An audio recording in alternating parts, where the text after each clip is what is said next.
Options ट्रेडिंगमध्ये पैसा बनवायचा असेल तर फक्त एक गोष्ट समजून घ्या, ट्रेंड इज युअर फ्रेंड. पण प्रश्न असा आहे, कोणत्या ट्रेंडमध्ये बाय करायचं, कोणत्या ट्रेंडमध्ये सेल करायचं आणि कोणता ट्रेंड चालू असताना बिलकुल ट्रेड करायचा नाही. आज मी तुम्हाला 3 टाइप्स ऑफ ट्रेंड समजून सांगणार आहे एकदम सोप्या भाषेमध्ये, ज्यामुळे तुमचं ट्रेडिंग डिसिजन क्रिस्टल क्लिअर होणार आहे. मित्रांनो, 3 प्रकारचे ट्रेंड्स असतात: up trend, sideways trend, down trend. Up trend म्हणजे काय? प्राइस सतत हायर हाय आणि हायर लो करत वरती जात असते. म्हणजे निफ्टी 50चा तुम्ही जर एखादा ऑप्शन बाय केला असेल 100 रुपयाचा, तर तो वरती जाऊन 120 रुपये होतोय, थोडा खाली येतोय, परत 115 झाला, परत वरती जाऊन 140 होतोय. याचा अर्थ काय? हा हायर हाय बनवत जातोय आणि हायर लो बनवत जातोय. म्हणजे हे मार्केट अप ट्रेंड मध्ये आहे. थोडक्यात अप ट्रेंड मध्ये जर मार्केट असेल तर तुम्हाला नेहमी बाय करायचं आहे, हे लक्षात ठेवा.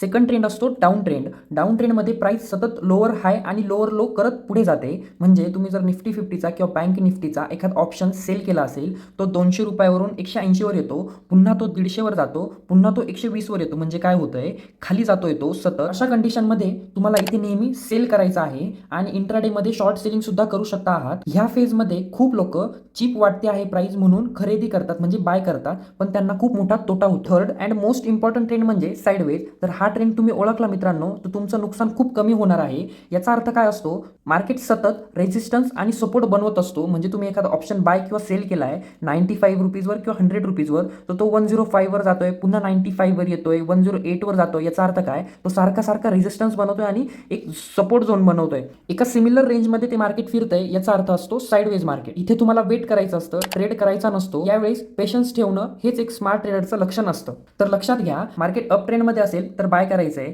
मार्केट डाऊन ट्रेंडमध्ये असेल तर सेल करायचंय, आणि मार्केट जर साइडवेज असेल तर तुम्हाला ट्रेड बिलकुल करायचं नाहीये. तुम्हाला अजून अशा सिंपल आणि प्रॅक्टिकल ट्रेडिंग शिकायची असेल तर नक्की सबस्क्राईब करा आणि व्हिडिओ शेअर करा तुमच्या ट्रेडिंग ग्रुपमध्ये. व्हिडिओ आवडली असेल तर लाईक करा आणि नेक्स्ट व्हिडिओ तुम्हाला कोणत्या टॉपिकवर हवी आहे ते कमेंट करून नक्की सांगा.